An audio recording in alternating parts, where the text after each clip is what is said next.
Hello, welcome to Pockets of Excellence for the Danbury School System. Today we're privileged to have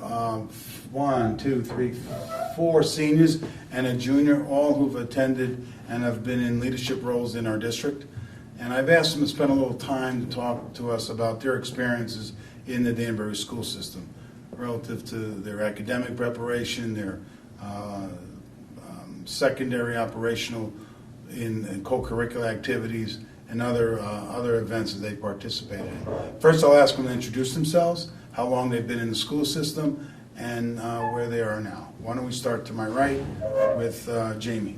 Hi, my name is Jamie Garnett. I'm a senior here at Daybreak High School. I've been in the Danbury Public School System since kindergarten all the way through. And yeah, I'm excited to be here. And what else do you do besides? I'm the president of the Board of Governors here at the high school. I was the captain of the field hockey team in the fall. I've been in the Danbury High School Productions for 4 years. That's about it. I should have had her go last, right? It's a lot. That's yeah. great. All right. Tyler? I'm Tyler Emerald. I'm a senior at Daybreak High School, and I've been in Danbury Public Schools all my life. I'm also treasurer of the Board of Governors, and I played multiple sports here at Danbury High School. Now, I will tell you something. When I was in elementary school, we used to have to wear a tie to school, and it was a skinny tie. Are they coming back in vogue? They are back in style. I got to change my tie. All right, go ahead, Grace. Hi, I'm Grace Gelati. I am a senior at DHS, and I've been in the school system since preschool. I'm the vice president of Board of Governors. I'm part of peer leadership, and I'm a member of National Honor Society. Hi, my name is Evan Fernandez. I am a junior at ACE, and I have attended Danbury Public Schools from kindergarten on through. I've played multiple sports at DHS, and I am the Board of Ed representative for ACE. Hi, I'm John King. I'm a senior. I've been in Danbury Public Schools all my life, and I am a Board of Ed representative for ACE. So. ACE is our alternative Center for Excellence. We have one high school graduation, but we have 2 alternatives to it, our main campus and our secondary campus, and we'll talk a little bit about that as well. So, you know what the purpose of this is, right? I mean, I go around, I listen to you when you come to the board meeting, you talk about events, but you know, if you were able, in a few sentences, talk about the impact that your education here has had in Danbury, how would you characterize it? And I'll let you choose who would like to go first. I mean, I can start. I feel as if people always have a stigma on Danbury High School, and they always ask me, "Oh, do you like it there? Do you enjoy it?" I've always heard things about it in a negative way, and I kind of look at them funny because it's always a positive vibe that I get from this school. Even from freshman year, I've really enjoyed myself. I pushed myself to be in the higher classes, whether it's honors or AP. But I really enjoy myself, and I take classes that I want to, whether it's like pottery classes or if it's like multicultural classes. We just have a wide variety of it, and I really enjoy that part of Danbury High School. And it's so diverse culturally as well as academically that it opens your eyes for beyond. So when I go to college, that I'm well prepared, and I really enjoy that aspect of the high school. I'm sure many of you had kind of the same, right? The exposure. But do you feel as though when you're in these classes, I mean, one of the things that we do, I think, is very special, and a lot of it has to go to our teachers who are willing to work at this. It's not an easy thing to do. In a lot of ways, it is challenging to teach. Just to teach is challenging. If you have students with the same ability, that challenge is made a little easier. If you have students with the aptitude and the brain power to do it, but have different experiences, we call schema. It makes it very difficult for teachers to teach, and that simply means your experiences, life experience, what you bring to an academic setting, does make a difference. Our teachers have to plan that way. So it is pretty difficult, and I commend them for doing it, and they've been doing it well. So we allow students to take risks by taking an AP course, if they have the preliminary preparations for that. We allow students to take honors if they want to challenge themselves. Do you, when you think about the classes that you're in, where there is this mix of everyone, Do you feel as though it is a rigorous experience for you academically? I think it's not a bad experience. It's definitely a good one because, especially in a class like English where you're able to discuss topics that you're learning about, you're able to get multiple different opinions from everyone in the classroom, and their opinions allow you to adapt yours, and you're able to get a better understanding of what you're learning about and how you're going to go forth with what you're discussing. ACE alternative. Did you start out here at the high school, at Danbury High School? I did. You freshman, did? sophomore year. And thought perhaps it might be a better experience at ACE? Yeah. Which is a school of choice. You had to go and apply, and you were accepted. Yeah. What about your experiences there? There, I think, not saying anything bad about DHS, but it's really easy to get lost here. There's so many students, it's easy to get forgotten. But there's only like 90 kids, and we're like a family. It's very tight. We all know each other, and we all share the same experiences, and it's a better learning environment for me. For you personally? Yeah. Danbury High School is the largest in the state.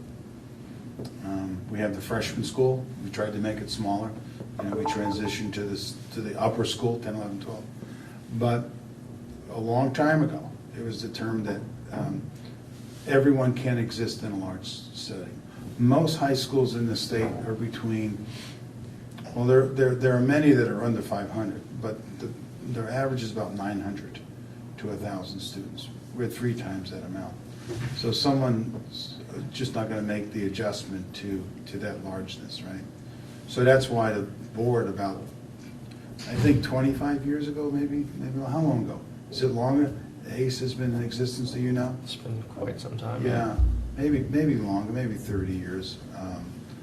But anyway, it's been there and the purpose of it was simply that, those that are having a difficulty time to adjust have a smaller setting, which means your classes are smaller, right? Mm-hmm. You have more of a family orientation to what you do. You have different activities where you actually do, I call it orienteering, but you do outdoor education, you do team building, right? You do those activities. So that's the purpose of ACE, but you're to cover the same academic things, are you not? Yeah. That you're supposed to be doing. There's a lot of misconceptions about ACE. There are misconceptions. A lot of misconceptions. Why don't you that, clarify some of them? Some of the misconceptions about ACE are that it's mainly a bunch of students that was rejected by other schools such as DHS, and that it's not a school of choice, that this is just where you're forced to go. When I first started going to ACE, I started here as a sophomore, and I transitioned because I needed a smaller setting, because like Evan said, it's very easy to get forgotten and not get the support that you need. But when I first started going to ACE, I believe we were confused with REACH. REACH is a middle school program. Then it's one of the high schools, one of the other alternative programs that I was asked that, if we actually have homework and if we watch movies every Friday and stuff, and we have the same academics as DHS. Teachers are all certified. Yes. You have your core subjects, right? Yes, we have algebra. You have your community service, which is a big thing for you. Mm-hmm. I will tell you that we have successful businessmen in town, and that goes from lawyers and the rest, and teachers who are teaching in our school system. I think 1 or 2 that teach at ACE, that went to ACE. So it is not, it's a pathway to a career. It's not a pathway to a certificate of attendance. It's a big thing. I'm glad you brought that out. It dispels a rumor. So what has impacted you in terms of those classrooms, in terms of rigor? Could you talk a little, not making it difficult, but having conversation or assignments that really challenge your knowledge? Do you find that happens, or do we have to slow the pace down because of the makeup in the classroom?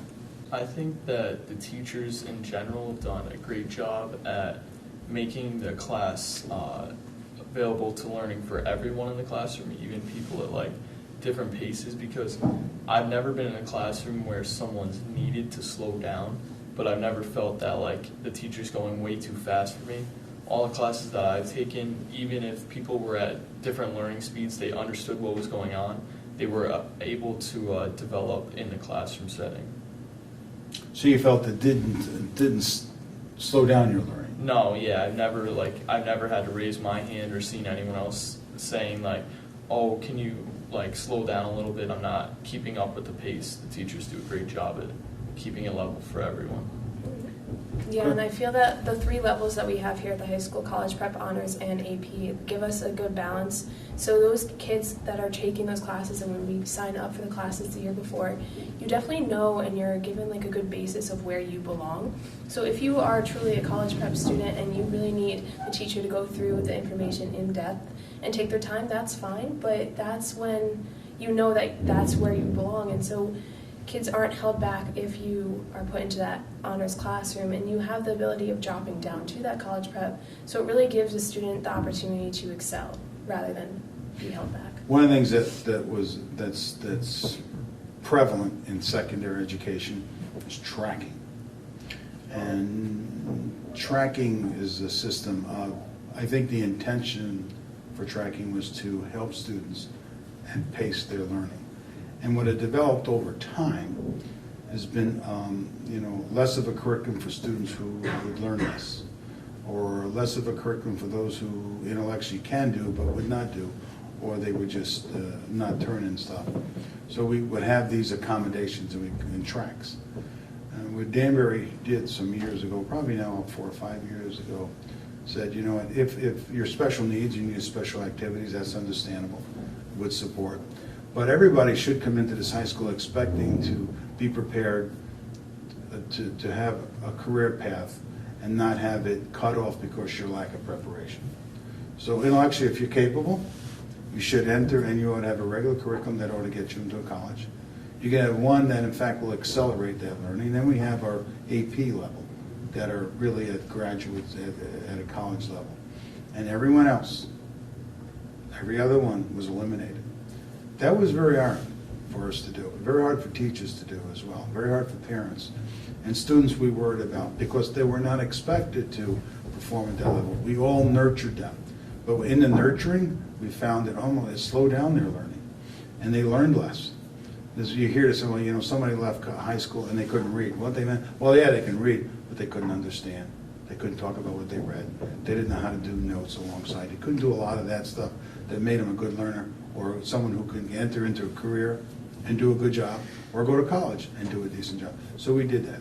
So when I ask you that question, that's my backup. I'm asking it from that lens. Do you feel as though the classes that the students are in, that the activities that they're doing are at a level where it's challenging to them? And what I hear you saying is that pretty much it is, even though we've done that, in your estimation, being there day by day? Yeah. You guys? I feel as if that at ACE, although there may not be the high level classes offered there, that you are still allowed to come back to DHS to take classes, and if you don't want to, the classes are all, they all challenge us, and they all want us to do the best that we can and work to the So if you best want of to our take abilities. physics, and we couldn't offer physics at ACE, let's say, but you could take science, then you could, you could come to the high school and take it. If the schedule- I know your principal, Mhm. right, has been working with us in trying to get more of those experiences at ACE in personalized learning, either online learning. She's working with the colleges and doing things, but you still have the option to come here Yes. and do those activities. And that's why I say it's one diploma. Okay. Regarding co-curricular activities, can you participate in sports or a club being at a different campus? Yes. You're permitted to do that? Yeah. What about the rest of it? How do your experiences in co-curricular? How do you find that? How do you find the time to do what you're doing and the work that you're doing? I tend to overextend myself completely because I like to be involved with everything that I possibly can, and I enjoy being a busy person. If I have downtime, I just don't find it appealing to myself. So I definitely find it as like a balancing act, and I enjoy it because it really prepares me for the future. I feel like that's how my life is going to be from now on out. So when I'm involved with the play, with sports, with the council, with other clubs as honor societies and all these other things, I feel as if I'm completely prepared for my future, and Daybreak High School has given me the opportunity to do so. So you feel you're able to manage your time? Oh yes, So completely. you've learned how to manage your time? Mhm. You should teach me some of those things. That sounds pretty aggressive. What about you two? I think co-curricular activities were a really great thing for me to do, for two reasons. One, they're fun, and two, they keep you moving. I feel that my grades were even better when I was playing a sport. I played soccer, and it kept me, like, right after school you go to practice or you have a game or whatever, and then that little bit of time that you have in between is when you know you have to get your homework done then. So there's like no way you can be putting it off or anything, so it keeps you moving. And plus with co-curricular activities, I know the soccer team itself was like a family. I actually met a lot of people there that I'll probably be friends with for the rest of my life. I actually met Evan on the soccer team. It was a great experience overall. Yeah, everything I've read, most of the reunions and lifelong friends are generally your high school friends. That stands to reason. Anyone else want to comment about co-curricular? So I was never involved in sports at high school. I'm not very like sporty, but I dance, so that's all of my weeknights. So although it's not involved in school, it's still a balancing act because I did want to get involved in like school council. So freshman year I was already involved in school council, and then I did the play sophomore year. But my days would be from 7 o'clock when I get here until going from play from 2 to 6 and dance from 6 to 9:30. So I mean, it just wasn't a feasible day for me. So it is a balancing act, but you figure it out. Like there's opportunities and you have to take them and you learn from them. So if they don't work out, then junior year I didn't do the play, but I continued dancing, so I figured out how to figure it out. You have to figure it out. Mhm. You got to be able to. Anybody work as well? Mm-hmm. You don't work, okay. One of the things we did last year, when we looked at testing, you know, and we decided that midterm finals exams seemed to not give teachers the information they needed, but we spent a lot of time at it. So at the end of the year, I think it was, we decided that maybe to have the standard final exam, which means that you had a schedule, you remember that, right? You had a schedule of a week or 3 days. You schedule the finals, and then you schedule a makeup. We had about 4 days of I call not being in school. By eliminating the finals, we found there's somewhere about 14 weeks of instructional time added back to the school day for classroom work. Now you're the first class to come through that, right? Yes. Can you talk a little bit about that? I feel like I have a lot more time to learn. I felt like before, when we had exams, we were learning for the exam, rather than learning for knowledge and learning to learn, basically. When we were pushing, okay, we have 3 days until the exam. Oh, remember this because we didn't get to go over it in curriculum, so let's learn it right now because that's when you're going to get it right on the test. And so we were kind of pushing to get the grade rather than learning the knowledge, basically. So I enjoy it better that we don't have it. I feel as if I'm not cramming for time and cramming for You should knowledge. have some more assessments in the classroom. We do. So what you're doing, right? So Yeah. it wasn't that you weren't tested on material, it was just a different timing. Yeah, we have tests like periodically every 2 weeks. So we know the knowledge and it's put into our grades, but it's not this final one with all the information combined. Experience different, similar? I think it makes it easier to learn because, like Jamie was saying, at the end, say it was midterms, you're kind of cramming everything into one that you hadn't finished learning because midterms were at a set date, and if your teacher, say, like, got held up at some point or spent more time on one subject, then she had to cram the rest in. But now the learning is just, it makes it easier to absorb the knowledge that you're given because you test every 2 weeks or 3 weeks, and then you know that small bit of it, so you keep knowing all of these small bits of what you're trying to learn, and then in the end, you know it all. It's much easier. You're feeling as though that the experience of the final wasn't really adding to your knowledge base. Exactly. Yeah. one of the things we were always concerned about, particularly in June, you took the finals and left and never know how you did on it. So now that doesn't. One thing that I have some questions about, and I'm going to ask you to think about this because we need a study group. Folks that when we did this said, it may be okay for high school, but you're really preparing them for college. And we checked with the colleges. And when I went there was what we call a blue book. You took an exam, and there were these books, and you filled them out. I mean, they were heavy time. You spent a lot of time on them. They're changing. A lot of the colleges are changing the way they test and assess too. They're just more project based and differently. But in fact, some still do traditional tests. And when we talked to college freshmen, they felt that the first year was an adjustment, but after that, it really didn't make a difference in terms of their experiences.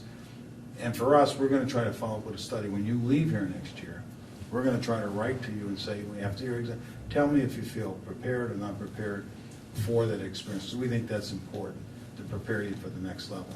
So that's something we want to still watch. But I'm glad to hear, at least from your standpoint, it's been a positive experience. And that's good to hear. I'm going to close by asking you to talk a little bit about where you think you're going to be next year, what you want to do, and any advice you want to kind of give to the incoming freshmen that may be watching this. Whoever wants to. Why don't we start with you, Grace? So I'm going to be going to the University of South Carolina, and I'm majoring in biomedical engineering. So a big thing for me was taking science classes all throughout high school, and I had that opportunity. But definitely my biggest piece of advice is get involved. And even if you're you do something freshman year and you don't love it, you don't have to do it sophomore year. You can try something new. So we have so many opportunities, so take advantage of them because you're not going to find them everywhere. After this, I'm going to Naugatuck. I'm going to study there for 2 years, and then I'm transferring to WestCon. I really want to get into criminal justice and then someday be a corrections officer. My advice for incoming freshmen is to stay on top of your academics because once you slip, it's very hard to get back on top.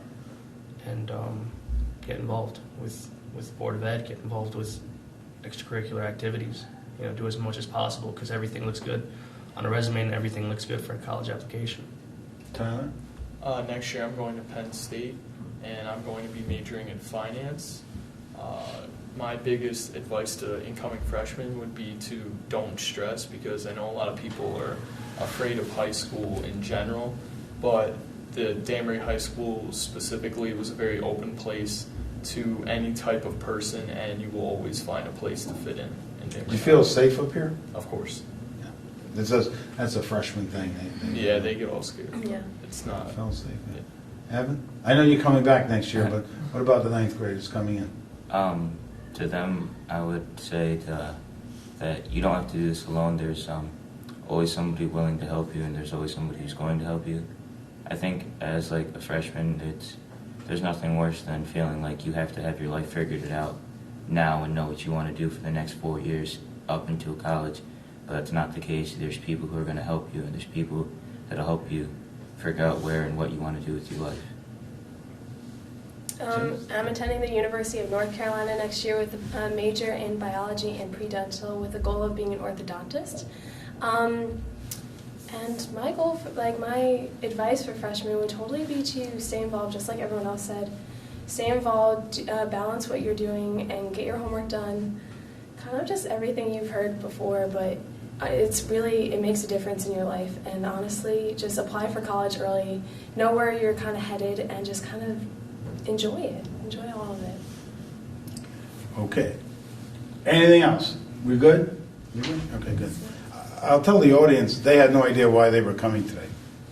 Right? No. So there wasn't a case of preparing, but I think you could feel what I feel is that I'm very proud of these young people. I'm very proud of where we're going as a school system. And I think if you decide on moving to Danbury or deciding on a school to attend other than Danbury High School, give it a chance, come up and visit us.